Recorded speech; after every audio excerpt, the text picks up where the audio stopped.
नमस्कार दोस्तों, आप सभी का एक बार फिर से तोमर स्टडी क्लासेस में बहुत बहुत स्वागत है। दोस्तों, आज की क्लास में हम भारतीय संविधान के अति महत्वपूर्ण प्रश्नों पर चर्चा करने वाले, जो आपकी आने वाली रेलवे एनटीपीसी और ग्रुप डी के लिए अति महत्वपूर्ण प्रश्न साबित होंगे। तो बिना किसी देरी के आज की क्लास को शुरू करते हैं। अगर आपने अभी तक चैनल को सब्सक्राइब नहीं किया तो चैनल को जरूर सब्सक्राइब कर ले। तो सबसे पहला जो क्वेश्चन आपके सामने आता है, मोस्ट इंपोर्टेंट क्वेश्चन है कि संविधान सभा के निर्माण का प्रस्ताव किसने दिया। अति इंपोर्टेंट पॉइंट है दोस्तों कि ये जो संविधान सभा है, इसके निर्माण का प्रस्ताव किसने दिया। दोस्तों क्या कि जो भारत के लोग हैं, ये भारत के लोग ब्रिटिश सरकार से लगातार भारतीय संविधान के निर्माण की बात कर रहे थे। तो भारतीय संविधान के निर्माण की लगातार बात हो रही थी, तो अलग अलग नेताओं ने अलग अलग टाइम पीरियड में भारतीय संविधान की मांग की है। तो अब कौन से नेता ने कब भारतीय संविधान की मांग की है, ये बड़ा इंपोर्टेंट पॉइंट याद रखना है। तो दोस्तों सबसे इंपोर्टेंट याद रखना है दोस्तों, बाल गंगाधर तिलक की हम बात करते हैं। बाल गंगाधर तिलक। अब ये जो बाल गंगाधर तिलक है ना दोस्तों, इन्होंने क्या किया था, तो बाल गंगाधर तिलक ने सन 1895 में क्या कहा कि भाई संविधान सभा का गठन हो, संविधान सभा का गठन हो। और इन्होंने ये बात कहाँ कही थी दोस्तों, तो उस टाइम पर एक पत्रिका चलती थी जिनको कहा जाता था स्वराज विधेयक। ठीक है, स्वराज विधेयक ने इन्होंने क्या कहा कि भारत में संविधान सभा का गठन होना चाहिए। और दोस्तों इनकी जो मांग है ना, ये पहली मांग थी। मोस्ट इंपोर्टेंट याद रखना है कि भारतीय संविधान सभा की सबसे पहले मांग किसके द्वारा की गई थी, तो बाल गंगाधर तिलक के द्वारा की गई थी। कब की गई, 1895 में। और कहां पर की गई थी, स्वराज विधेयक में। फिर दोस्तों इसके बाद में कौन आए, तो इसके बाद में आए दोस्तों दूसरे नंबर पर महात्मा गांधी जी। कौन आए, महात्मा गांधी जी। और दोस्तों महात्मा गांधी जी ने सन 1922 में क्या कहा, तो इन्होंने सन 1922 में कहा कि जो संविधान सभा है, ये संविधान सभा का गठन होना चाहिए। संविधान सभा का गठन ये भारतीयों की इच्छा के अनुसार होना चाहिए, भारतीयों की इच्छा के अनुसार होना चाहिए। ये बात किसने की, तो ये महात्मा गांधी जी ने की। फिर इनके बाद में मोस्ट इंपोर्टेंट पॉइंट याद रखना है, एक और व्यक्ति आए जिनका नाम है एम एन रॉय साहब। और एम एन रॉय साहब ने 1934 में क्या की, तो 1934 में संविधान सभा के गठन की बात की। संविधान सभा के गठन की बात की। और दोस्तों ये जो एम एन रॉय की बात है ना, ये औपचारिक मांग हुई। तो याद रखना है दोस्तों, मोस्ट इंपोर्टेंट याद रखना है। इस क्वेश्चन में आपसे पूछा कि संविधान सभा के प्रस्ताव किसने दिया, तो ये एम एन रॉय साहब ने दिया। और कब दिया, तो 1934 में दिया। ये मोस्ट इंपोर्टेंट, इससे पहले भी मांग हुई, लेकिन इनकी जो मांग है वो औपचारिक साबित हुई। तो एम एन रॉय ने 1934 में संविधान सभा की मांग की। और ये मोस्ट इंपोर्टेंट पॉइंट आपको याद रखना है, एम एन रॉय का। बाल गंगाधर तिलक ने कब की, 1895 में। महात्मा गांधी ने कब की, तो ये 1922 में की। सारे के सारे क्वेश्चन एग्जाम में पूछे गए। अगला, संविधान सभा का गठन किस योजना के तहत हुआ। मोस्ट इंपोर्टेंट पॉइंट आपको याद रखना है। अब दो तीन चीजें मैं आपको यहाँ पर क्लियर करवा देता हूँ। सबसे पहले मैंने आपको ये बताया कि भाई जो संविधान सभा है, इस संविधान सभा की लगातार मांग हो रही थी कि भाई संविधान सभा का गठन हो। महात्मा गांधी जी आए, एम एन रॉय आए। एम एन रॉय के बाद 1936 में नेहरू जी ने भी ये बात की। तो इसी को लेकर ब्रिटिश सरकार ने क्या किया दोस्तों, तो ब्रिटिश सरकार ने क्रिप्स मिशन भेजा। क्रिप्स मिशन कहाँ भेजा, तो क्रिप्स मिशन भारत में भेजा कि भाई आप जाओ और संविधान सभा की अपडेट लेकर आए। तो 1942 में आपका क्रिप्स मिशन आया। लेकिन दोस्तों ये जो क्रिप्स मिशन है ना, ये क्रिप्स मिशन का क्या हुआ, तो मुस्लिम लीग ने क्या किया, तो मुस्लिम लीग ने इसका बहिष्कार कर दिया। मुस्लिम लीग ने क्रिप्स मिशन का बहिष्कार कर दिया। क्रिप्स मिशन असफल हुआ। तो इसी के बाद में एक और मिशन आता है दोस्तों, जिसका नाम है कैबिनेट मिशन। क्या नाम है, कैबिनेट मिशन। और दोस्तों ये जो कैबिनेट मिशन है, ये कब आता है, तो मार्च 1946 में आता है। मार्च 1946 में आपका क्या आता है, कैबिनेट मिशन आता है। ये जो कैबिनेट मिशन है ना, इसमें कितने सदस्य थे, तो इसमें टोटल 3 सदस्य थे। कौन कौन थे, तो पी फॉर आपका पैंथिक लॉरेंस।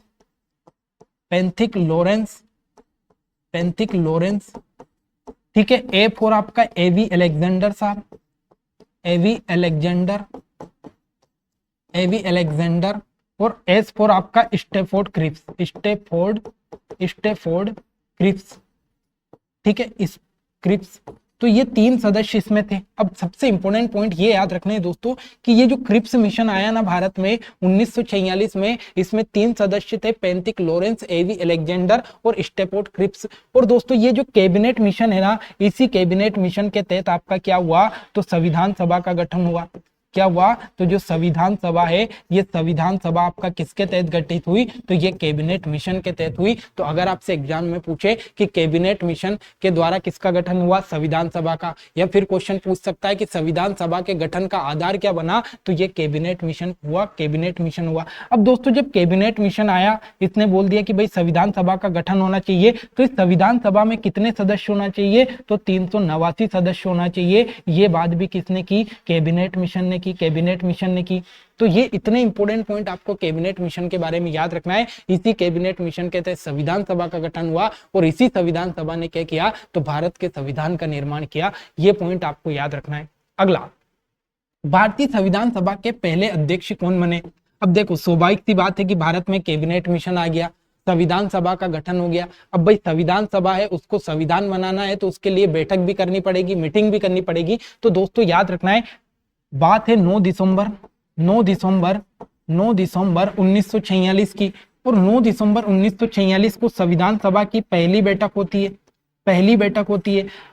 अब बात आ गई कि भाई पहली बैठक हो रही है, अभी पहली बार संविधान सभा बनी है, तो इसमें अध्यक्ष कौन बनाए, अध्यक्ष किसको बनाए, अभी तो हम चुनाव भी नहीं करवा सकते। तो ऐसी स्थिति जब फंसी, तो वहां पर एक व्यक्ति थे जिनका नाम है डॉक्टर सच्चिदानंद सिन्हा, डॉक्टर सच्चिदानंद सिन्हा, डॉक्टर सच्चिदानंद सिन्हा साहब। अब डॉक्टर सच्चिदानंद सिन्हा साहब जो है, इनको क्या किया गया, तो इनको पहले अस्थायी अध्यक्ष बनाए, अस्थायी अध्यक्ष बनाए, अस्थायी अध्यक्ष बनाए। अस्थायी अध्यक्ष क्यों बनाए दोस्तों, क्योंकि संविधान सभा का तो गठन हो गया था, लेकिन अभी इतना टाइम नहीं था कि चुनाव करवा के हम अध्यक्ष बनाए। तो ये जो डॉक्टर सच्चिदानंद सिन्हा साहब थे ना, उस समय संविधान सभा में सबसे वरिष्ठ या वृद्ध व्यक्ति थे, तो फिर इनको ही यहाँ पर अध्यक्ष बना दिए। तो अगर आपसे पूछे कि संविधान सभा की पहली बैठक में या पहले अध्यक्ष कौन बने, तो डॉक्टर सच्चिदानंद सिन्हा बने थे। अगर आपसे पूछे कि अस्थायी अध्यक्ष कौन बने, तो अस्थायी अध्यक्ष भी डॉक्टर सच्चिदानंद सिन्हा बने थे।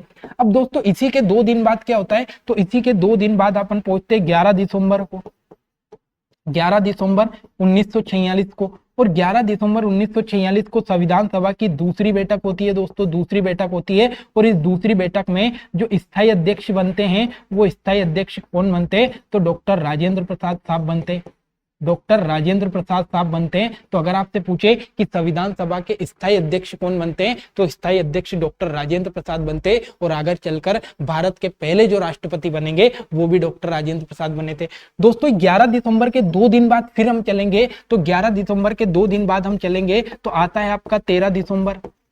और 13 दिसंबर 1946 को क्या होता है, तो 13 दिसंबर 1946 को जो आपके जवाहरलाल नेहरू साहब है, ये जवाहरलाल नेहरू साहब आपका क्या लेकर आते हैं, उद्देश्य प्रस्ताव, उद्देश्य प्रस्ताव लाते हैं, उद्देश्य प्रस्ताव लाते हैं। और दोस्तों ये जो उद्देश्य प्रस्ताव है ना, इसको मंजूरी कब मिलती है, तो 22 जनवरी 1947 को इसको मंजूरी मिलती है। और इसी के तहत भारत की प्रस्तावना का निर्माण होता है। इसी के तहत किसका निर्माण होता है, भारत की प्रस्तावना का निर्माण होता है। तो पहली बैठक, दूसरी बैठक, उद्देश्य प्रस्ताव, लगातार यहाँ से एग्जाम में क्वेश्चन पूछे जाते हैं। तो इतने सारे पॉइंट आपको याद रखना है, आपकी एग्जाम की दृष्टि से इंपॉर्टेंट है। संविधान सभा द्वारा संविधान को कब स्वीकृत किया गया। अब देखो ये बड़ा इंपॉर्टेंट क्वेश्चन है। मैंने आपको ये कहा कि संविधान सभा का गठन हो गया, पहली बैठक भी हो गई, दूसरी बैठक भी हो गई, संविधान का निर्माण भी हो गया। लेकिन संविधान का निर्माण हुआ, तो ये जो संविधान सभा है, इसने संविधान को कब अपना लिया था, तो याद रखना है दोस्तों 26 नवंबर 1949 को, 26 नवंबर 1949 को क्या किया था, तो जो संविधान सभा है, इसने इस संविधान को अपना लिया था, अंगीकृत कर लिया था। लेकिन इसको लागू कब किया गया, तो इसको लागू किया गया दोस्तों 26 जनवरी 1950 को, 26 जनवरी 1950 को इसको लागू किया गया। अब दोस्तों ऐसा इसलिए हुआ क्योंकि 24 जनवरी 1950 को संविधान सभा की आखिरी बैठक होनी थी। तो इस 24 जनवरी को क्या, तो 24 जनवरी को आखिरी बैठक होनी थी। तो 24 जनवरी को आखिरी बैठक करके इसमें क्या किया, तो एक तो भारत के पहले राष्ट्रपति बना दिए डॉक्टर राजेंद्र प्रसाद, और इसी में आपका राष्ट्रगान को अपना लिया, राष्ट्रगान को अपना लिया और इसी 24 जनवरी को ये फैसला हुआ कि 2 दिन बाद 26 जनवरी 1950 को अपन क्या कर देंगे, तो भारत का संविधान लागू कर देंगे। तो अगर आपसे पूछे संविधान सभा ने इसको कब अपना लिया था, तो 26 नवंबर 1949 को ही अपना लिया था, लेकिन लागू कब किया, 26 जनवरी 1950 को लागू किया। यह आपको याद रखना है। अगला, मूल अधिकार का प्रस्ताव भारतीय संविधान में किससे लिया गया। अब देखो बड़ा इंपॉर्टेंट पॉइंट है, भारत में कैबिनेट मिशन आया, कैबिनेट मिशन ने क्या किया, संविधान सभा का गठन किया। ये संविधान सभा क्या कर रही है, भारत में संविधान का निर्माण कर रही है। अब ऐसा तो नहीं है कि सारी चीजें अपने देश में एकत्रित थी, तो इस संविधान सभा ने क्या किया कि अपन एक काम करते हैं कि 60 अलग अलग देशों में चलते हैं। कहाँ चलते हैं, 60 अलग अलग देशों में चलते हैं, अलग अलग देशों में चलते हैं, और 60 अलग अलग देशों में चलकर अपन क्या करते हैं, वहां का संविधान देखते हैं कि भाई वहां के संविधान की क्या खास बात है। तो ये 60 अलग अलग देशों में गए, वहां के संविधान को देखा, तो उस संविधान में जो जो खास बात थी इन्होंने क्या कर लिया, तो भारत के संविधान में रख ली कि भाई अमेरिका में जो मूल अधिकार है ये अच्छी चीज है, तो एक काम करते हैं इसको अपन भारत के संविधान में रख लेते हैं। आयरलैंड में नीति निर्देशक तत्व इनको अच्छे लगे, तो इन्होंने भारत के संविधान में ले लिया। तो इस प्रकार से भारत के संविधान में अलग अलग देशों से अलग अलग चीजें ली गई, तो वो आपके एग्जाम की दृष्टि से इंपॉर्टेंट है। जैसे मूल अधिकार की बात करें दोस्तों, तो ये कहां से लिया गया, तो ये अमेरिका से लिया गया, अमेरिका से लिया गया। अब सारी चीजें मैं आपको क्लियर करवा देता हूं ताकि आपका यहां से एक भी क्वेश्चन बाहर ना जाए। सबसे पहला अगर आपसे पूछे कि 1935 के अधिनियम से क्या लिया गया है दोस्तों, 1935 के अधिनियम से क्या लिया गया, तो 1935 के अधिनियम से पहली इंपॉर्टेंट चीज ली दोस्तों इन्होंने संघीय शासन प्रणाली, संघीय शासन प्रणाली इन्होंने ली, संघीय शासन प्रणाली इन्होंने ली। दूसरा अगर आपसे पूछे कि लोक सेवा आयोग, जो लोक सेवा आयोग है दोस्तों इसका गठन भी कब हुआ, 1935 के अधिनियम से हुआ, 1935 के अधिनियम से हुआ। ये दो इंपॉर्टेंट पॉइंट आपके एग्जाम की दृष्टि से इंपॉर्टेंट याद रखना है। फिर उसके बाद में दोस्तों अगर आपसे पूछे कि भाई जो आपका ब्रिटेन है, इस ब्रिटेन से अपन ने क्या लिया, ब्रिटेन से अपन ने क्या लिया, तो ब्रिटेन से बहुत इंपॉर्टेंट चीजें अपन ने ली जो कि आपके एग्जाम की दृष्टि से इंपॉर्टेंट है। पहला तो याद रखना है दोस्तों संसदीय शासन प्रणाली, संसदीय शासन प्रणाली, शासन प्रणाली ये अपन ने क्या ली, कहां से ली, तो प्रणाली ये अपन ने ब्रिटेन से ली। मतलब अपनी संसद की प्रणाली कैसी होगी, उसमें लोकसभा भी होगी, राज्यसभा भी होगी, उसमें राष्ट्रपति भी होगा, तो ये संसदीय शासन प्रणाली अपन ने ब्रिटेन से ली। दूसरा इसमें याद रखना है द्विसदनात्मक संसद, ये भी अपन ने कहां से ली, ये भी अपन ने ब्रिटेन से ली, ब्रिटेन से ली। तीसरा इंपॉर्टेंट पॉइंट याद रखना है दोस्तों एकल नागरिकता, एकल नागरिकता, एकल नागरिकता का मतलब क्या होता है, मतलब एक देश एक नागरिकता होगी। मतलब यहाँ पर जो भारत है, इस भारत में सभी का एक ही वोटर आईडी कार्ड बनता है, जबकि अगर आप अमेरिका में देखोगे तो वहां पर दोहरी नागरिकता होती है, वहां पर राज्य का अलग और वहां पर देश का अलग। तो जो एकल नागरिकता ये भी अपन ने कहां से ली, ब्रिटेन से ली, ब्रिटेन से ली। फिर दोस्तों अपन चलते हैं कहां पर, तो अपन चलते हैं अमेरिका पर। मोस्ट इंपोर्टेंट पॉइंट याद रखना है, तीसरा अपन चलते हैं अमेरिका पर। दोस्तों अमेरिका से एक सबसे इंपॉर्टेंट पॉइंट आपको याद रखना है, वो क्या लिया अपन ने, मूल अधिकार। मूल अधिकार, जहां से कई बार एग्जाम में क्वेश्चन पूछा गया कि मूल अधिकार अपन ने कहां से लिए, तो अमेरिका से लिए। आगे बढ़ते हैं, अगला पॉइंट आपका आता है, सॉरी अमेरिका के बाद में चौथे नंबर पर अपन चलते हैं दोस्तों आयरलैंड। आयरलैंड, और आयरलैंड से अपन ने क्या क्या लिया, तो आयरलैंड से याद रखना है दोस्तों नीति निर्देशक तत्व, नीति निर्देशक तत्व, निर्देशक तत्व ये अपन ने कहां से लिए, आयरलैंड से। पांचवें नंबर पर आपको याद रखना है दोस्तों, पांचवें नंबर पर आपका आता है दक्षिण अफ्रीका। और दक्षिण अफ्रीका से अपन ने सबसे इंपॉर्टेंट चीज ली दोस्तों, वो क्या है, तो वो है संविधान में संशोधन। मोस्ट इंपोर्टेंट याद रखना है, संविधान में संशोधन का, संशोधन की जो क्रिया है वो अपन ने कहां से ली, तो वो अपन ने दक्षिण अफ्रीका से ली। फिर पांचवें छठे नंबर पर आपको याद रखना है दोस्तों ऑस्ट्रेलिया।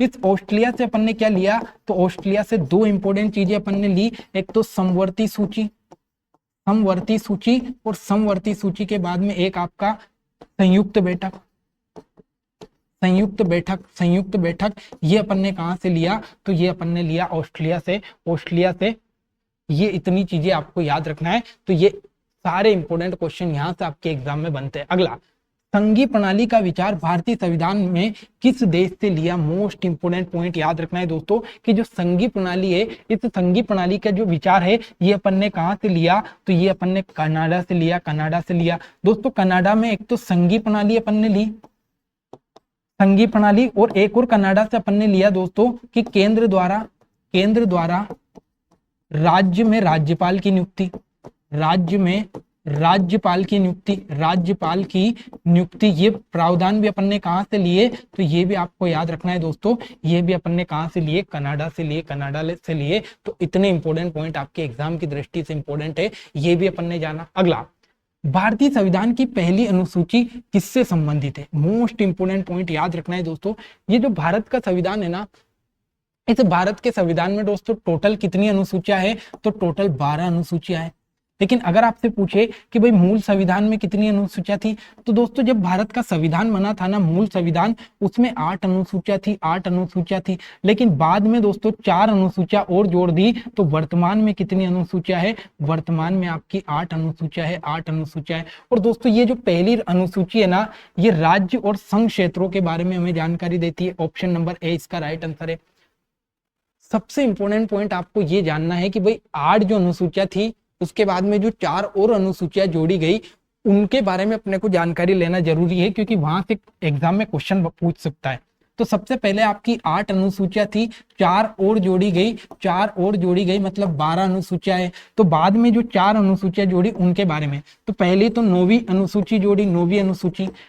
दोस्तों याद रखना है, पहला संविधान संशोधन होता है 1952 में, और इसी के तहत आपका क्या जोड़ी गई? 9वीं अनुसूची। और इसमें किसका उल्लेख है? तो भूमि सुधार से संबंधित उल्लेख है। उसके बाद में दोस्तों आपकी 9वीं के बाद में 10वीं अनुसूची जोड़ी गई, 10वीं अनुसूची। और ये 52वां संविधान संशोधन 1985 में होता है, 1985 में। और ये किससे संबंधित है? दल बदल से संबंधित है। उसके बाद में 11वीं अनुसूची, मोस्ट इंपोर्टेंट याद रखना है दोस्तों, 73वां संविधान संशोधन 1992 में होता है, और ये पंचायत से संबंधित है। और इसके बाद में 12वीं अनुसूची आपको याद रखना है, जो कि आपका 74वां संविधान संशोधन 1993 को होता है, और ये आपका नगर पालिका से संबंधित है। तो ये वो 4 अनुसूचियां है जिनको बाद में जोड़ा गया, मतलब 8 मूल संविधान में थी जब संविधान बना था, बाद में 4 और जोड़ दी, तो अब 12 अनुसूचियां है। ये संविधान संशोधन भी एग्जाम में पूछता है, और किससे संबंधित कौन सी अनुसूची है, ये भी आपका एग्जाम में पूछता है। तो ये सारे के सारे इंपॉर्टेंट पॉइंट आपके एग्जाम की दृष्टि से याद रखना है। अगला, भारतीय संविधान के अनुच्छेद 2 पर विचार कीजिए। यह अनुच्छेद 2 आपका क्या बताता है? तो अनुच्छेद 2 क्या बोलता है दोस्तों? नए राज्यों का प्रवेश और निर्माण। अब क्या होता है, सबसे इंपॉर्टेंट पॉइंट आपको सारी चीजें क्लियर करवा देता हूं, एक मिनट। देखो, भारतीय संविधान का जो भाग 1 है ना दोस्तों, ये भाग 1, इस भाग 1 में अगर आप देखोगे तो कितने आर्टिकल है? तो आर्टिकल 1 से लेकर 4 तक इसमें आर्टिकल आते हैं। फिर अगर आपसे पूछे कि भाई इसका नाम क्या है, तो इसका नाम है संघ व राज्य क्षेत्र। क्या नाम है इसका? संघ और राज्य क्षेत्र। अब दोस्तों इसके अंतर्गत जो भी आर्टिकल आते हैं, वहां से आपके एग्जाम में क्वेश्चन पूछते हैं। तो आर्टिकल 1 जो है ना दोस्तों, ये आर्टिकल 1 ये कहता है कि भारत राज्यों का संघ होगा। भारत क्या है? तो भारत राज्यों का संघ होगा, भारत राज्यों का संघ होगा। और दोस्तों इस भारत के 2 नाम होंगे, भारत और इंडिया, ये दोनों नाम किसके होंगे? भारत के होंगे। तो अगर आपसे पूछे कि भारत के नाम के बारे में उल्लेख किसमें है, तो आर्टिकल 1 में है भारत और इंडिया। भारत राज्यों का संघ है, ये बात किसमें कही गई? आर्टिकल 1 में। और दोस्तों कोई भी राज्य भारत से अलग नहीं हो सकता, ये बात भी किसमें कही गई? आर्टिकल 1 में कही। दूसरा आपका आर्टिकल आता है दोस्तों, दूसरा आर्टिकल है जिसमें लिखा है नए राज्यों का प्रवेश व स्थापना। मतलब मान लो कि कोई भी भाई युद्ध हुआ, और उस भाई युद्ध में भारत ने किसी क्षेत्र को हरा दिया और उस क्षेत्र को अपने अधिकार में ले लिया, तो वो हुआ राज्यों का प्रवेश या स्थापना। तो किसी अन्य क्षेत्र को या अन्य राज्य को भारत में शामिल करना, वो आपका आर्टिकल 2 के तहत आता है। और आर्टिकल 3 की बात करें, आर्टिकल 3 की बात, तो आर्टिकल 3 में याद रखना है दोस्तों, इसमें बताया गया राज्यों के नाम, राज्यों के नाम, क्षेत्र, क्षेत्र और सीमा में परिवर्तन, सीमा में परिवर्तन, परिवर्तन मतलब दोस्तों अगर भारत में कोई वर्तमान में राज्य है, उस राज्य का नाम बदलना है या उसी राज्य में से एक और नया राज्य बनाना है, तो ये किसके तहत होगा, आर्टिकल 3 के तहत, आर्टिकल 3 के तहत। और दोस्तों एक और आर्टिकल आता है आर्टिकल 4। ये आर्टिकल 4 क्या कहता है दोस्तों, कि अगर आप आर्टिकल 2 और 3 में परिवर्तन कर रहा है, आर्टिकल 2 और 3 में अगर आप परिवर्तन कर रहे तो मैं खुद कर दूंगा। मतलब आर्टिकल 4 ये कहता है कि अगर आप आर्टिकल 2 और 3 में परिवर्तन कर रहे हैं तो आपको इसके लिए संविधान संशोधन की जरूरत नहीं है। मतलब अगर आप किसी राज्य को भारत में मिला रहे हो, भारत के राज्यों का नाम बदल रहे हो या फिर कोई भी राज्य में से दूसरा राज्य बना रहे हो, तो इसके लिए संविधान संशोधन की जरूरत नहीं है।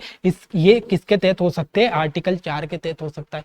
लेकिन दोस्तों हुआ था क्या कि 2015 में एक विवाद उत्पन्न हो गया। तो एक विवाद उत्पन्न हुआ तो उसमें अपन ने 2015 में भारत के कुछ क्षेत्र बांग्लादेश को दिए थे। अब भारत के कुछ क्षेत्र बांग्लादेश में दिए थे तो उस समय बेरुवारी एक विवाद हुआ था, बेरुवारी वाद उसको बोलते हैं। तो उसमें ये बताया गया कि अगर भारत का कोई क्षेत्र अपन किसी अन्य देश को दे रहे तो उसके लिए संविधान संशोधन की जरूरत पड़ेगी। ये बड़ा इंपॉर्टेंट पॉइंट याद रखना है। तो अगर भारत के क्षेत्र में मिला रहे तो संविधान संशोधन नहीं करना है, अगर दे रहे तो फिर संविधान संशोधन करना पड़ेगा। ये बड़ा इंपॉर्टेंट पॉइंट है। तो संविधान का भाग 1 आपका कंप्लीट होता है। जितनी भी इंपॉर्टेंट चीजें मैंने आपको कवर करवा दी। ठीक है, अगले क्वेश्चन पर चलते हैं। संविधान के किस अनुच्छेद में नागरिकता का प्रावधान है, नागरिकता का प्रावधान। अब देखो दोस्तों संविधान का भाग आता है 2, भाग 2, और इस भाग 2 में 5 से लेकर 11 तक आपके आर्टिकल दिए हुए हैं। कहां से, 5 से लेकर 11 तक आपके क्या दिए हुए हैं, आर्टिकल। और इसमें किससे संबंधित प्रावधान है, नागरिकता, नागरिकता से संबंधित प्रावधान है। और दोस्तों ये जो नागरिकता संबंधित प्रावधान है ये अपन ने कहां से लिए, ब्रिटेन से लिए, ब्रिटेन से लिए। और भारत में कैसी नागरिकता है, तो भारत में एकल नागरिकता है, एकल नागरिकता है, एकल नागरिकता है। ये इतने इंपॉर्टेंट पॉइंट आपको याद रखना है। तो आर्टिकल 2 में क्या दिया गया, नागरिकता से संबंधित प्रावधान 5 से लेकर 11 तक। और भारत में एकल नागरिकता है, एकल नागरिकता है। और नागरिकता संबंधित प्रावधान अपन ने कहां से लिए, तो ब्रिटेन से लिए, 5 से लेकर 11 तक, 5 से लेकर आपका 11 तक। ठीक है, अब होता क्या है दोस्तों कि मान लो नागरिकता है, कोई और देश के व्यक्ति को भारत की नागरिकता ग्रहण करनी हो तो वो कैसे करेगा, अगर किसी की नागरिकता समाप्त करनी है तो वो कैसे करेगा। तो दोस्तों एक अधिनियम आया था, नागरिकता अधिनियम, नागरिकता अधिनियम, नागरिकता अधिनियम 1955, 1955। अब ये जो नागरिकता अधिनियम 1955 आया था, इसने ये कहा था कि अगर किसी को भारत की नागरिकता ग्रहण करनी है तो ये 5 तरीके से कर सकता है। कैसे, पहला तो आपका जन्म से, जन्म से अगर मान लो उसका जन्म भारत में हुआ तो वो भारत की नागरिकता ग्रहण कर सकता है। ठीक है, दूसरा आपका वंश, मान लो उसका कोई वंश जिसका जन्म भारत में हुआ तो वो नागरिकता ग्रहण कर सकता है। तीसरा आता है आपका पंजीकरण, पंजीकरण, पंजीकरण, मान लो कोई व्यक्ति दूसरे देश का 7 साल से भारत में रह रहा है तो ऐसी स्थिति में वो पंजीकरण करके नागरिकता ग्रहण कर सकता है। चौथा आता है आपका देशीकरण का दोस्तों, देशीकरण, मान लो कोई भी व्यक्ति आपका ऐसा व्यक्ति जो राष्ट्रमंडल देश, मतलब ऐसे देश जो ब्रिटेन के अधीन ना रहे हो, और ऐसे देश का व्यक्ति 14 वर्ष से अपने भारत में रह रहा है तो वो देशीकरण से नागरिकता ले सकता है। और 5वां आता है दोस्तों भूभाग अर्जन, भूभाग अर्जन। भूभाग अर्जन क्या होता है, मान लो भारत ने कोई भी देश का हिस्सा अपने भारत में मिला लिया तो उस देश के उस हिस्से में जितने भी लोग आएंगे वो कहाँ के नागरिक हो जाएंगे, तो वो भारत के नागरिक हो जाएंगे, भारत के नागरिक हो जाएंगे। तो ये चीज आपको याद रखना है। ठीक है, अब अगर आपसे पूछे कि भाई अगर नागरिकता को समाप्त करना है, नागरिकता को समाप्त करना है तो ये कितने तरीके से की जाती सकती है, तो नागरिकता जो आपकी वो 3 तरीके से समाप्त किया जा सकती है। पहली तो स्वेच्छा से, स्वेच्छा से, मान लो कोई व्यक्ति स्वेच्छा से उसकी नागरिकता त्याग दे तो वो स्वेच्छा से हो गई। दूसरी हो जाएगी आपका समाप्ति, समाप्ति, समाप्ति कैसे कि मान लो कोई भी व्यक्ति जिसने दूसरे देश की नागरिकता ग्रहण कर ली तो उसकी नागरिकता अपने आप समाप्त हो जाएगी। और तीसरी तीसरी आएगी दोस्तों आपकी कौन सी, तीसरी आएगी आपकी वंचित करना। वंचित करना, अब वंचित करना क्या होगा दोस्तों, मान लो कोई भी ऐसा व्यक्ति जो भारत देश के साथ फ्रॉड कर रहा है, या देश की जनता के साथ, या फिर कह सकते हैं सेना के साथ, या ऐसा देशद्रोही हो सकता है, आतंकवादी हो सकता है, तो उसको नागरिकता से वंचित कर दिया जाएगा। तो इतने पॉइंट आपको याद रखना है। नागरिकता ग्रहण की जा सकती है 5 तरीके से और समाप्त की जा सकती है 3 तरीके से। किस अधिनियम के तहत बात की गई थी, नागरिकता अधिनियम 1955 के तहत। ठीक है, अगला, भारतीय संविधान का भाग 3 किससे संबंधित है। अब देखो, भाग 1 आपका कंप्लीट हो गया, भाग 2 आपका कंप्लीट हो गया, भाग 3 की हम बात करते हैं। तो दोस्तों ये जो भाग 3 है ना, इसमें आर्टिकल कहां से कहां तक आते हैं, तो 12 से लेकर आपका सॉरी भाग भाग तीन आपका 12 से लेकर 35 तक इसमें आर्टिकल आते हैं। आर्टिकल 12 से लेकर 35 तक इसमें आर्टिकल आते हैं। और अगर आप देखोगे दोस्तों ये किससे संबंधित है, तो ये मूल अधिकार से संबंधित है। किससे संबंधित है, तो मूल अधिकार से संबंधित है। मूल अधिकार से संबंधित है। ये जो मूल अधिकार है दोस्तों, ये अपन ने कहां से लिए, तो ये अमेरिका से लिए। अमेरिका से लिए, और दोस्तों याद रखना है अमेरिका से लिए। और भाग 3 किससे संबंधित है, तो ये आपका याद रखना है दोस्तों, नीति निर्देश सॉरी भाग 3 किससे संबंधित है, मूल अधिकार से संबंधित है। और जो मूल अधिकार है वो अपन ने अमेरिका से लिए, अमेरिका से लिए। तो भाग 3 का संबंध किससे है, मौलिक अधिकार से संबंधित है, मौलिक अधिकार से। अब दोस्तों ये जो भाग 3 है ना, कुछ इसके इंपोर्टेंट आर्टिकल है जो आपको याद रखना है। सबसे पहला तो दोस्तों इसका याद रखना है दोस्तों, आर्टिकल 14। आर्टिकल 14 में आपको किससे संबंधित उल्लेख है, समानता का अधिकार। समानता का अधिकार, समानता का अधिकार, समानता का अधिकार। ठीक है, उसके बाद में एक और आर्टिकल आपको याद रखना है दोस्तों, आर्टिकल 17। आर्टिकल 17 इसमें है अस्पृश्यता का, अस्पृश्यता का अंत, अस्पृश्यता का अंत, स्पर्शिता का अंत।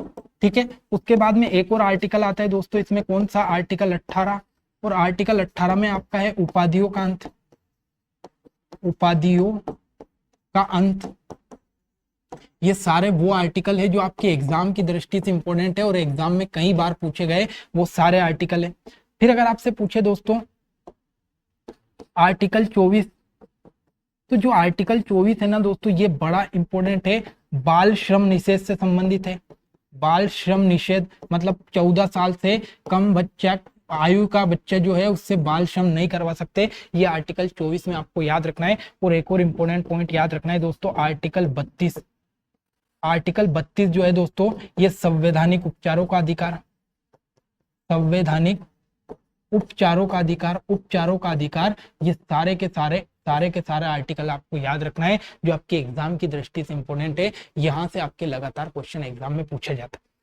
ठीक है सर, ये तो क्लियर हुआ कि भाई ये आर्टिकल आपको याद रखना है। लेकिन अगर आपसे क्वेश्चन पूछ ले कि भाई जो मूल अधिकार है, ये मूल अधिकार कितने प्रकार के हो सकते हैं, मूल अधिकार कितने हैं, तो याद रखना है दोस्तों, आपके टोटल कितने मूल अधिकार है, टोटल 6 मूल अधिकार है, 6 मूल अधिकार है। टोटल कितने मूल अधिकार है, 6। लेकिन अगर आपसे पूछ ले कि मूल संविधान में कितने थे दोस्तों, तो पहले आपका 7 मूल अधिकार थे। लेकिन इस 7वें मूल अधिकार को क्या किया गया दोस्तों, 44वें संविधान संशोधन 1978 के तहत आपका हटा दिया। और ये किससे संबंधित था, तो ये संपत्ति के अधिकार से संबंधित था। संपत्ति का अधिकार था, संपत्ति का अधिकार था। तो देखो दोस्तों, जब आपके संविधान का निर्माण हुआ था उस समय टोटल 7 मूल अधिकार थे, लेकिन एक को हटा दिया 44वें संविधान संशोधन के तहत जो कि संपत्ति का अधिकार था। तो वर्तमान में कितने मूल अधिकार है, तो वर्तमान में आपके 6 मूल अधिकार है। कौन कौन से हैं, तो पहला तो आपका समानता का अधिकार, समानता का अधिकार। ठीक है, दूसरा आपका दोस्तों स्वतंत्रता का अधिकार, स्वतंत्रता का अधिकार। ठीक है, तीसरा आपका कौन सा आता है दोस्तों, सॉरी शोषण के विरुद्ध अधिकार, शोषण के विरुद्ध अधिकार, शोषण के विरुद्ध अधिकार। ठीक है, तीसरे के बाद में चौथा आता है दोस्तों आपका कौन सा, धार्मिक स्वतंत्रता का अधिकार, धार्मिक स्वतंत्रता का अधिकार, धार्मिक स्वतंत्रता का अधिकार। 5वें नंबर पर आपका आता है दोस्तों मोस्ट इंपोर्टेंट, संस्कृति व शिक्षा का अधिकार, संस्कृति व शिक्षा का अधिकार, संस्कृति व शिक्षा का अधिकार। और 6ठे नंबर पर आता है आपका दोस्तों संवैधानिक उपचारों का अधिकार, संवैधानिक उपचारों का अधिकार, संवैधानिक उपचारों का अधिकार। तो ये सारे के सारे अधिकार आपको याद रखना है, आपके एग्जाम की दृष्टि से इंपॉर्टेंट है। 6 मूल अधिकार आपको मैंने बताया, पहला समानता का, फिर स्वतंत्रता, शोषण के विरुद्ध, धार्मिक स्वतंत्रता, संस्कृति व शिक्षा और संवैधानिक शिक्षा का अधिकार। इतने आपको इंपॉर्टेंट आर्टिकल याद रखना है, ठीक है। अगला, भारतीय संविधान में समानता का अधिकार किस अनुच्छेद में वर्णित है? तो देखो संविधान समानता का जो अधिकार है दोस्तों ये 14 से 18 तक है। अब देखो यहाँ ये भी चीजें अपन क्लियर कर लेते हैं। अगर आपसे पूछे कि समानता का अधिकार किसमें, तो समानता का जो अधिकार है ये आपका 14 से 18 तक है। फिर 19 से 22 अगर पूछे तो ये स्वतंत्रता का अधिकार है दोस्तों, स्वतंत्रता का अधिकार है। फिर 23 से 24 पूछे दोस्तों तो ये शोषण के विरुद्ध अधिकार है, शोषण के विरुद्ध अधिकार है, शोषण के विरुद्ध अधिकार है, ठीक है। उसके बाद में अगर आपका 25 से 28 तक पूछे दोस्तों तो ये धार्मिक स्वतंत्रता का अधिकार है, धार्मिक स्वतंत्रता का अधिकार है, धार्मिक स्वतंत्रता का अधिकार है। फिर अगर आपसे पूछे दोस्तों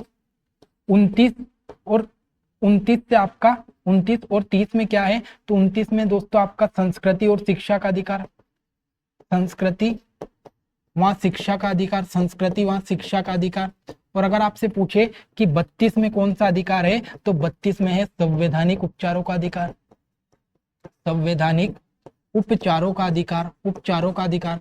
अब यहाँ पर अगर आप ध्यान से देखोगे तो आपको एक आर्टिकल दिखाई नहीं दे रहा है, वो है आपका आर्टिकल 32, सॉरी आर्टिकल आपका 31, आर्टिकल 31 आपको दिखाई नहीं दे रहा है। तो सर ये आर्टिकल 31 कहाँ गायब हो गया? तो मैंने अभी आपको बताया कि जो आपका एक मूल अधिकार अपन ने हटाया जिसका नाम है संपत्ति का अधिकार, संपत्ति का अधिकार। तो दोस्तों ये जो संपत्ति का अधिकार था ना, ये किसमें था? तो ये अपन ने आर्टिकल 31 में था और इसको अपन ने हटा दिया। तो ये सारे के सारे आपके अधिकार आ गए, उनसे संबंधित आर्टिकल भी मैंने लिख दिए ताकि आपके एग्जाम में एक भी क्वेश्चन यहाँ से बाहर ना जा पाए।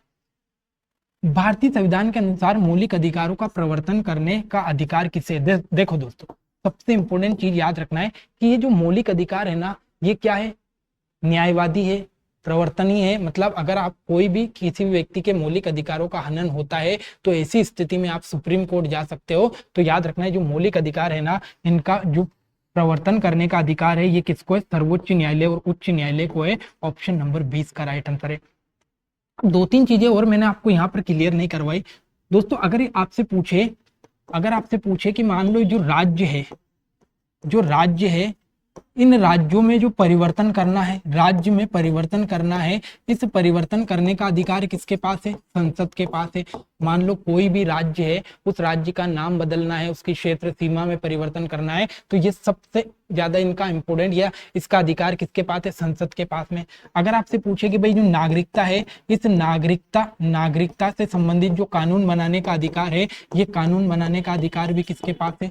संसद के पास है, संसद के पास है। तो ये दोनों एग्जाम में इंपोर्टेंट क्वेश्चन पूछे गए कि नागरिकता संबंधित कानून कौन बना सकता है? संसद को अधिकार है। और राज्य में परिवर्तन, या पहले भाग में जितने भी परिवर्तन करने का अधिकार है वो संसद के पास है। दोनों इंपोर्टेंट पॉइंट आपको याद रखना है। अगला, राज्य के नीति निर्देशक तत्व भारतीय संविधान के किस अनुच्छेद में है? देखो एक भाग आता है दोस्तों आपका भाग 4। कौन सा आता है? भाग 4। और भाग 4 की हम बात करें दोस्तों तो इस भाग 4 में किससे संबंधित उल्लेख है? नीति निर्देशक तत्वों से, नीति निर्देशक तत्व से संबंधित उल्लेख है। और दोस्तों ये जो नीति निर्देशक तत्व है ना, ये अपन ने कहां से लिए? तो आयरलैंड से लिए, आयरलैंड से लिए। और आयरलैंड से लिए तो इनका जो वर्णन है दोस्तों ये कहां से कहां तक है दोस्तों? तो ये आपका 36 से लेकर 51 तक, आर्टिकल 36 से लेकर 51 तक किसका वर्णन है? तो ये आपका नीति निर्देशक का वर्णन है। ऑप्शन नंबर ए इसका राइट आंसर है। 36 से लेकर 51 तक किसका वर्णन है? तो नीति निर्देशक तत्वों का वर्णन। देखो मैंने आपको भाग 1, 2, 3 और ये 4 भाग कंप्लीट करवा दिए दोस्तों। ये जो नीति निर्देशक तत्व है ना, इससे कुछ इंपोर्टेंट आपको आर्टिकल याद रखना है। जैसे एक आर्टिकल आता है दोस्तों आर्टिकल 40, और ये जो आर्टिकल 40 है ना दोस्तों, ये किससे संबंधित है? तो ग्राम पंचायत से संबंधित है, ग्राम पंचायत से संबंधित है, ठीक है। उसके बाद में एक और आर्टिकल आपको याद रखना है दोस्तों, आर्टिकल 44, ठीक है। ये किससे संबंधित है? तो समान नागरिक संहिता, समान नागरिक संहिता, समान नागरिक संहिता से संबंधित है। और एक और इंपॉर्टेंट आर्टिकल आपको याद रखना है दोस्तों, आर्टिकल 51, आर्टिकल 51, और ये अंतर्राष्ट्रीय शांति से संबंधित है, अंतर्राष्ट्रीय शांति से संबंधित है, अंतर्राष्ट्रीय शांति से संबंधित है दोस्तों। तो ये सारे के सारे आर्टिकल आपका किस में आते हैं? नीति निर्देशक तत्व में आते हैं, और ये आपके एग्जाम की दृष्टि से इंपॉर्टेंट है। सारे वो आर्टिकल हम डिस्कस कर रहे हैं जो आपकी एग्जाम में पूछे गए या विगत वर्षों में जितनी भी एग्जाम है जहां से बार बार क्वेश्चन बनता है, वो सारे आर्टिकल हम कवर करने की कोशिश कर रहे हैं। अगला, संविधान के भाग 5 में किसकी संरचना है? देखो, भाग 5 पे पहुंचने के पहले हम थोड़ा सा जानकारी लेते हैं दोस्तों किसके बारे में। भाग 4 तक अपन ने कंप्लीट कर लिया था, एक और भाग आता है दोस्तों, भाग 4A। भाग 4 है, इस भाग 4A में क्या आता है दोस्तों? तो मूल कर्तव्य आते हैं, मूल कर्तव्य, मूल कर्तव्य, मूल कर्तव्य। और दोस्तों ये जो मूल कर्तव्य है ना, ये मूल कर्तव्य की हम बात करें तो इसमें कौन सा आर्टिकल आता है? तो इसमें आर्टिकल 51A आता है, 51A आता है। फिर अगर आपसे पूछे कि इनको कब जोड़ा गया, तो याद रखना है दोस्तों 42वें संविधान संशोधन 1976, सॉरी इसको सही कर देते हैं, 42वें संविधान संशोधन 1976 के तहत इनको जोड़ा गया। इनको जो जोड़ा है ना दोस्तों, वो किस समिति ने जोड़ा? तो सरदार स्वर्ण सिंह, सरदार स्वर्ण सिंह समिति ने, स्वर्ण सिंह समिति ने इनको जोड़ा, सरदार स्वर्ण सिंह समिति के द्वारा इनको जोड़ा गया। तो ये इतने इंपॉर्टेंट पॉइंट आपको याद रखना है। भाग 4A में क्या है? तो मूल कर्तव्य, 51A आर्टिकल है, सरदार स्वर्ण सिंह समिति ने इनको जोड़ा, और 42वां संविधान संशोधन 1976 किया गया था। भाग 4 तक हम पहुंच गए। अब आखिरी एक और भाग आता है, भाग 5। इसमें किससे संबंधित प्रावधान है? तो केंद्र या संघ से संबंधित प्रावधान आपका भाग 5 में है। और इसमें जो आर्टिकल आते हैं दोस्तों, ये आपका आते हैं कहाँ से? तो 52 से लेकर 151 तक, 52 से लेकर 151 तक। दोस्तों इसमें क्या आता है आपका? एक तो राष्ट्रपति आता है, राष्ट्रपति आता है, फिर आपका उपराष्ट्रपति होता है, उपराष्ट्रपति आता है, उपराष्ट्रपति आता है, फिर आपका राज्यसभा आती है, राज्यसभा आती है, फिर आपका लोकसभा आती है, लोकसभा आती है, लोकसभा आती है। ये इतने सारी चीजें इसके अंतर्गत आते हैं। तो ये सारी की सारी चीजें आपको याद रखनी है। तो ये आज के इंपॉर्टेंट पॉइंट थे दोस्तों। एक दो पॉइंट और मैं आपको कवर करवा देता हूँ भाग 5 के बारे में। दोस्तों ये जो भाग 5 है ना, इस भाग 5 में पहला इंपॉर्टेंट पॉइंट तो अपन को पढ़ना है कौन? राष्ट्रपति के बारे में, राष्ट्रपति के बारे में। दोस्तों ये जो राष्ट्रपति है ना, इनकी आयु होनी चाहिए 35 वर्ष से ऊपर, 35 वर्ष का व्यक्ति राष्ट्रपति बन सकता है। दूसरा इंपॉर्टेंट पॉइंट राष्ट्रपति के बारे में याद रखना है दोस्तों कि जो राष्ट्रपति, इनका कार्यकाल कितने वर्ष का होता है? 5 वर्ष का होता है। फिर अगर आपसे पूछे दोस्तों कि राष्ट्रपति जो है ये किस किस की नियुक्ति करता है, तो जो आपका राज्यपाल हो गया भैया, राज्यपाल की नियुक्ति राष्ट्रपति करता है। फिर अगर आपसे पूछे कि यूपीएससी का जो अध्यक्ष है, इसकी नियुक्ति भी राष्ट्रपति करता है। तीसरा अगर आपसे पूछे कि निर्वाचन आयुक्त जो होता है भारत का, इस निर्वाचन आयुक्त का भी कौन करता है? तो निर्वाचन आयुक्त की भी नियुक्ति कौन करता है? राष्ट्रपति। जो नियंत्रक और महालेखा परीक्षक होता है, ये नियंत्रक और महालेखा परीक्षक की नियुक्ति भी कौन करता है? तो ये राष्ट्रपति करता है। उसके बाद में जो आपके सुप्रीम कोर्ट में जो आपके न्यायाधीश होते हैं, मुख्य न्यायाधीश, इनकी नियुक्ति भी कौन करता है? राष्ट्रपति करता है, राष्ट्रपति करता है। राष्ट्रपति के बाद में दोस्तों उपराष्ट्रपति जो आता है, उपराष्ट्रपति, ये उपराष्ट्रपति के बारे में एक सबसे इंपॉर्टेंट पॉइंट आपको याद रखना है, जहां से आपके एग्जाम में क्वेश्चन बनता है कि जो उपराष्ट्रपति होता है ना, यही जो राज्यसभा होती है ना, इस राज्यसभा का सभापति होता है। राज्यसभा का सभापति कौन होता है? तो ये उपराष्ट्रपति होता है, उपराष्ट्रपति होता है। एक और इंपॉर्टेंट चीज आपको यहाँ पर क्लियर करवा देता हूं दोस्तों, आपने सुना होगा संसद, संसद। और दोस्तों ये जो संसद होती है ना, ये किस किस से मिलकर बनती है? ये एग्जाम में क्वेश्चन पूछा गया। तो पहला तो याद रखना है दोस्तों राष्ट्रपति, राष्ट्रपति, उसके बाद में राज्यसभा, राज्यसभा, और उसके बाद में आपका लोकसभा, लोकसभा। इन तीनों से मिलकर आपकी क्या बनती है? तो संसद बनती है। अगर आपसे इनके आर्टिकल पूछ ले कि भाई इनके आर्टिकल बताओ कि किनका उल्लेख कहां पर है, तो संसद का उल्लेख कौन से आर्टिकल में? 79 में है। राज्यसभा का आर्टिकल कौन सा है? तो राज्यसभा का आर्टिकल 80 है। और अगर आपसे पूछे लोकसभा का आर्टिकल कौन सा है, तो लोकसभा का आर्टिकल 81 है। और राष्ट्रपति का आर्टिकल कौन सा है? तो राष्ट्रपति का आर्टिकल 52 है। ये सबके आर्टिकल आपको इंपॉर्टेंट याद रखना है। अब इनके बारे में भी दो दो तीन तीन चीजें आपको क्लियर करवा देता हूं ताकि आपके एग्जाम में क्वेश्चन बाहर ना जाए। दोस्तों ये जो राज्यसभा है ना, इसको उच्च सदन बोला जाता है, उच्च सदन बोला जाता है, उच्च सदन बोला जाता है। अगर आपसे पूछे कि जो राज्यसभा, इसके चुनाव कैसे होते हैं, अप्रत्यक्ष चुनाव होते हैं, अप्रत्यक्ष होते हैं, ठीक है। और ये उच्च सदन है। लोकसभा की हम बात करें दोस्तों, तो जो लोकसभा है ये निम्न सदन है, निम्न सदन है, निम्न सदन है। और इसके चुनाव कैसे होते हैं, तो ये प्रत्यक्ष होते हैं, मतलब जो जनता होती है वो सीधे सीधे लोकसभा के सदस्य को वोट डालती है। ये सारे के सारे पॉइंट आपको इंपोर्टेंट है। अब संसद से क्वेश्चन पूछेगा कि निम्नलिखित में से संसद के कौन कौन से भाग हैं, तो राष्ट्रपति, राज्यसभा और लोकसभा तीनों संसद के भाग हैं। लेकिन अगर आपसे क्वेश्चन पूछ ले कि संसद में कितने सदन होते हैं, तो दो सदन होते हैं, राज्यसभा और लोकसभा। ये सारे के सारे इंपोर्टेंट आपकी एग्जाम की दृष्टि से क्वेश्चन बनते हैं। तो आशा करता हूं आज की क्लास आपको अच्छी लगेगी। अगर क्लास अच्छी लगे तो लाइक कमेंट शेयर करना ना भूले। हर सब्जेक्ट की इसी तरीके से बेहतरीन क्लास हम लाते रहेंगे ताकि आपका हर सब्जेक्ट से एक भी क्वेश्चन बाहर ना जाए। तो मिलते हैं अगली क्लास में, तब तक के लिए जय हिंद, जय भारत।